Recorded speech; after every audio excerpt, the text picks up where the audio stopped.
ख़वातीन और हज़रात की खिदमत में आरफ कसाना का सलाम पहुँचे। आज का मेरा ये व्लॉग जो है वो डेनमार्क में रहने वाले नाज़रीन के लिए बहुत अहम होगा, क्योंकि वहाँ पे 18 नवंबर को रीजन्स और कम्यून्स के यानी मुकामी हुकूमतों के इंतखाबात हो रहे हैं। और आज के व्लॉग में हम बताएंगे कि आप किस तरह से अपने वोट का हक इस्तेमाल कर सकते हैं। तो ये 18 नवंबर को होने वाले इंतखाबात के हवाले से ये तमाम तर तफसीली मालूमात हैं। तो मुझे उम्मीद है कि ये मालूमात डेनमार्क में रहने वाले हमारे तमाम नाज़रीन के लिए बहुत अहम होंगी। तो जैसे कि मैंने आगाज़ में बात की कि 18 नवंबर को डेनमार्क में रीजन्स और कम्यून्स यानी मुकामी हुकूमतें इनके इंतखाबात मुनक़्क़द हो रहे हैं। और इसमें जो गैर मुल्की बाशिंदे हैं, जो कानूनी तौर पे डेनमार्क में मुकीम है, जिनके पास डेनिश सिटीज़न नहीं है, वो भी अपने वोट का जो है वो हक इस्तेमाल कर सकते हैं। डेनमार्क में कुल जो कम्यून्स हैं, बल्दियात हैं, उनकी उनकी तादाद 98 है, यानी 98 है। और 5 वहाँ पे जो है वो रीजन्स हैं। तो बल्दियात मुकामी तौर पे जो मामलात होते हैं, स्कूलों के बच्चों की निगहदाश्त, जो बूढ़े अफराद हैं उनकी देखभाल, सड़कों और समाजी खिदमात का जो इंतज़ाम है वो करते हैं। जबकि रीजन्स जो हैं वो सेहत के निज़ाम, अस्पतालों और इलाकाई मनसूबा बंदी के मनसूबे जो हैं वो बनाती हैं।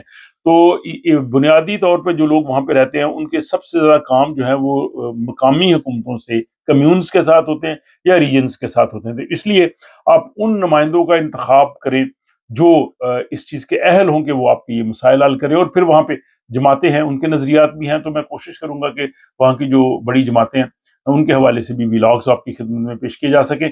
अब सबसे पहले यह है कि कौन शख्स जो है वो वोट डालने का हकदार है। तो अगर आप डेनमार्क में कानूनी तौर पे मुकीम हैं तो आप इन इंतखाबात में वोट डाल सकते हैं, खा आप डेनमार्क के शहरी ना हों। यूरोपीय यूनियन के शहरी नीज़ नॉर्वे, आइसलैंड, जो नॉर्डिक ममालिक हैं, और बरतानिया के शहरी डेनमार्क में रिहाइश की मुद्दत से कतई नज़र वोट डालने के हकदार हैं, जबकि बशर्ते वो कानूनी तौर पे वहाँ पे मुकीम हों। जबकि जो दीगर ममालिक हैं, यानी गैर EU ममालिक के सिटीज़न, वो कम से कम 4 साल से डेनमार्क में रह रहे हों, तो वो अपने वोट का हक इस्तेमाल कर सकते हैं। डेनमार्क की जो वज़ारत दाखिला है उसके मुताबिक जो 2021 के इंतखाबात हुए थे उसमें 4 लाख के करीब गैर मुल्की बाशिंदे वोट डालने के हकदार थे। तो आप देख लें कि तकरीबन इतनी ही, शायद इससे कुछ ज़्यादा तादाद होगी जो अभी 18 नवंबर के इंतखाबात में वोट डाल सकती है, और इन इंतखाबात में वो असरअंदाज भी हो सकती है। अब वोट डालने का तरीकाकार क्या है कि वहाँ पे अगर आप रहते हैं, किसी बल्दिया में आप रजिस्टर्ड हैं, तो आपको जो है वो आपका जो इंतखाबी कार्ड है वो इलेक्शन से पहले जो है वो बज़रिया डाकघर में मौसूल हो जाएगा। और उसमें वो लिखा होगा कि आपका पोलिंग स्टेशन कौन सा है, और वोटिंग का वक्त जो है अमूमी तौर पर सुबह 8 से रात 8 बजे तक जो है वो होती है पोलिंग। उसमें आप पोलिंग स्टेशन पे जाके वो अपना कार्ड पेश करके, और इसके साथ आप के पास जो अपनी ID कार्ड वगैरह है वो दिखा के आप वहाँ पे वोट डाल सकते हैं। और अगर आपका कार्ड गुम हो जाए तो आप शनाख्ती कार्ड या दीगर दस्तावेज़ात दिखा के अपना कार्ड भी हासिल कर सकते हैं। अलावा ज़ी अगर आप उस दिन मसरूफ़ हैं और आप उस दिन वोट नहीं डाल सके थे, तो आप पहले भी वोट डाल सकते हैं। ये भी एक सहूलत है, इन तमाम तकरीबन यूरोपीय ममालिक में होती है। इसके लिए उन्होंने जो स्कूल्स होते हैं या लाइब्रेरीज होती हैं या बल्दिया के जो सेंटर्स होते हैं वहाँ पे इंतजाम कर रखा है। और 7 अक्टूबर से 14 नवंबर तक जो है वो आप जाके कबल अज़ वक्त अपना वोट डाल सकते हैं। उसके लिए आपको अपना शनाख्ती कार्ड या पासपोर्ट या ड्राइविंग लाइसेंस वगैरह जो है वो वहाँ पे दिखाना होता है, और इस तरह से जाके आपका जो वोट है वो वहाँ पे शामिल हो जाएगा। और अगर आप डेनमार्क से बाहर रहते हैं तो इसके लिए आप तब भी आप वोट डालने के हकदार हैं।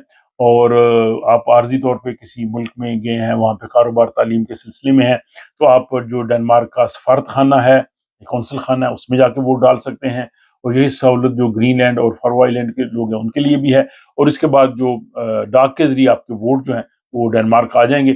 और वहाँ पे बेहतर है कि काफ़ी वक्त पहले आप अपना वोट डाल दें, ताकि जो है वो आपका वोट यहाँ पे जब बर वक्त पहुँच सके। तो मुझे उम्मीद है कि ये व्लॉग हमारे डेनमार्क में रहने वाले नाजरीन के लिए बहुत अहम होगा, क्योंकि आपका वोट बहुत अहम है। जहाँ पे आप रहते हैं वहाँ पे जो स्कूलों के, सेहत के, सफाई के, अस्पतालों के जो जितने भी मसाइल हैं जिनसे आपको रोज़मर्रा वास्ता पड़ता है, वो मुकामी हुकूमतें और रीजन्स जो हैं वही इसका हल पेश करती हैं। और आप ऐसे नुमाइंदों को मुंतखब करें जो आपकी आवाज़ पहुँचा सकें, जो आपके इन मसाइल को हल कर सकें।